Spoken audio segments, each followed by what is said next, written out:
Hi, this is Tim, and today we are going to go over the Orion Motor Tech 22 disc brake caliper tool set. Now this is a pretty good, cool set because not only does it give you different tools for you to be able to know which caliper that you have, to be able to pull them off, but it also comes with two different pullers, a right hand and a left hand.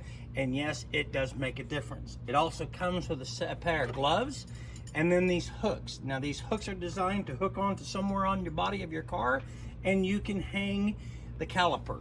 So how this works, we have it ready to go, is you take the one that does the best, that fits, and you put this on.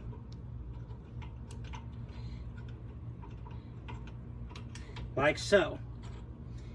And then you take it and you use that, take a wrench, a crescent wrench, whatever you want to use, a wrench on it, and then you just turn this until it goes all the way back. Then you can take it and undo it, and you are done.